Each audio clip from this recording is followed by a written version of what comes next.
Good news updates చూద్దాం. తెలంగాణలోని గ్రామ పంచాయతీ సిబ్బందికి తెలంగాణ ప్రభుత్వం గుడ్ న్యూస్ చెప్పింది. సుమారు 50,000 మంది గ్రామ పంచాయతీ సిబ్బందికి ఇకపై ఫస్ట్ తేదీనే జీతాలు అందనున్నాయి. ఈ మేరకు అధికారులను ఆదేశించారు సీఎం రేవంత్ రెడ్డి. ఐఏఎస్ అధికారులకు సమయానికి జీతాలు అందినట్లే క్షేత్రస్థాయిలో పనిచేసే పంచాయతీ సిబ్బందికి వేతనాలు అందాలని ఆయన స్పష్టం చేశారు. పంచాయతీరాజ్ గ్రామీణాభివృద్ధి శాఖపై ఉన్నతాధికారులతో సీఎం సమీక్ష నిర్వహించి పలు కీలక సూచనలు చేశారు. గ్రామ పంచాయతీ సిబ్బంది జీతాల చెల్లింపులో జాప్యం జరగకుండా ప్రభుత్వం నుంచి ప్రతి నెల 50 కోట్లను ప్రత్యేకంగా విడుదల చేస్తామని ముఖ్యమంత్రి హామీ ఇచ్చారు. కేవలం పంచాయతీ సిబ్బందికే కాకుండా ప్రభుత్వంలోని అన్ని శాఖల పరిధిలోని అవుట్ సోర్సింగ్ కాంట్రాక్ట్ ఉద్యోగులందరికీ నెల మొదటి రోజే జీతాలు అందేలా చూడాలని తేల్చెప్పారు. సిబ్బంది జీతాల చెల్లింపులో ఒకరోజు ఆలస్యమైనా సహించేది లేదని ఆయన గట్టిగా హెచ్చరించారు. గ్రామ పంచాయతీల ఆర్థిక స్వయం ప్రతిపత్తిని బలోపేతం చేసే దిశగా మరో కీలక నిర్ణయం తీసుకున్నారు. గత ప్రభుత్వం గ్రామ పంచాయతీల సొంత ఆదాయాన్ని ట్రెజరీ ఖాతాలో జమ చేయాలనే నిబంధనలు రద్దు చేయాలని ఆదేశించారు. తెలంగాణ పంచాయతీరాజ్ చట్టం 2018లోని సెక్షన్ 73 కింద సవరణలు చేసి పంచాయతీల సొంత ఆదాయాన్ని ప్రభుత్వ ట్రెజరీకి బదులుగా వారి బ్యాంకు ఖాతాల్లోనే జమ చేసేలా చర్యలు తీసుకోవాలని సూచించారు.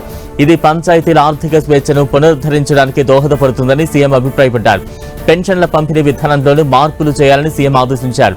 ప్రస్తుతం పోస్టల్ శాఖ ద్వారా అందిస్తున్న పెన్షన్లను ఇకపై నేరుగా లబ్ధిదారుల బ్యాంకు ఖాతాల్లో జమ చేయాలని చెప్పారు.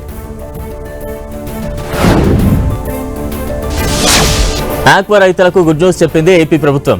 బ్లూ ఎకానమీ దిశగా అడుగులు వేస్తూ ఆక్వా రైతులకు భారీ ఊరట కల్పించారు సీఎం చంద్రబాబు. కొత్త ఆక్వా కనెక్షన్లకు కూడా విద్యుత్ సబ్సిడీ ఇవ్వాలని నిర్ణయించారు. ప్రస్తుతం యూనిట్ కు ₹50 చొప్పున ఇస్తున్న విద్యుత్ సబ్సిడీని కొత్తగా రిజిస్ట్రేషన్ చేసుకున్న 12,680 ఆక్వా కనెక్షన్లకు కూడా వర్తింపు చేయాలని కీలక ఆదేశాలు జారీ చేశారు. ఇప్పటికే 50,000 కనెక్షన్లకు ప్రభుత్వం ఏటా 1,100 కోట్ల సబ్సిడీ భరిస్తోందని, తాజా నిర్ణయంతో మరో 188 కోట్ల అదనపు భారం పడుతుందని వివరించారు. రాష్ట్రంలో ఆక్వా సాగవుతున్న 4 లక్షల ఎకరాలను ఆక్వా జోన్ పరిధిలోకి తేవాలని లక్ష్యంగా నిర్దేశించారు. ఆక్వా రంగాన్ని బ్లూ ఎకానమీగా అభివృద్ధి చేసేందుకు పక్కా ప్రణాళికతో ముందుకు వెళ్లాలన్నారు. నాణ్యత ధృవీకరణ, ట్రేసబిలిటీ వ్యవస్థలను ఏర్పాటు చేయాలని సూచించారు. సముద్ర తీర ప్రాంత మత్స్యకారుల జీవనోపాధిని మెరుగుపరిచేందుకు 240 కోట్ల వ్యయంతో 200 అత్యాధునిక మెకనైజ్డ్ బోట్లను కొనుగోలు చేసేందుకు ఆమోదం తెలిపారు. ఏపీలోని అన్ని నీటి వనరుల్లో చేపల పెంపకాన్ని ప్రోత్సహించి స్థానిక మత్స్యకారుల ఆదాయం పెంచాలని సూచించారు సీఎం చంద్రబాబు. రాష్ట్రంలోని 90 నియోజకవర్గాల్లో ఆధునిక రైతు బజార్లను ఏర్పాటు చేసి డిజీ రైతు బజార్ యాప్ను ప్రజల్లోకి విస్తృతంగా తీసుకువెళ్లాలని ముఖ్యమంత్రి స్పష్టం చేశారు. వేసవి సెలవులు ముగుస్తుండటంతో తిరుమలలో భక్తుల రద్దీ కొనసాగుతోంది. స్వామివారి దర్శనం కోసం భక్తులు పోటెత్తుతున్నారు.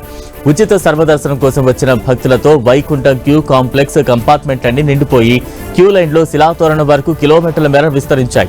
ఉదయం 8 గంటల తర్వాత క్యూ లైన్లోకి ప్రవేశించిన భక్తులకు శ్రీవారి సర్వదర్శనానికి దాదాపు 18 నుంచి 24 గంటల సుదీర్ఘ సమయం పడుతోందని టీటీడీ అధికారులు వెల్లడించారు. అలాగే 300 శీఘ్ర దర్శనానికి 3 నుంచి 5 గంటలు, సర్వదర్శనం టోకెన్లు ఉన్న భక్తులకు 4 నుంచి 6 గంటల సమయం పడుతోందని తెలిపారు. మరోవైపు నిన్న ఒక్కరోజే మొత్తం 89,399 మంది భక్తులు శ్రీవారిని దర్శించుకున్నారు. స్వామివారికి 49,985 మంది భక్తులు తలనీలాలు సమర్పించి మొక్కులు చెల్లించుకున్నారు. భక్తులు సమర్పించిన కానుకల ద్వారా శ్రీవారి హుండీకి 4.92 కోట్ల ఆదాయం సమకూరింది.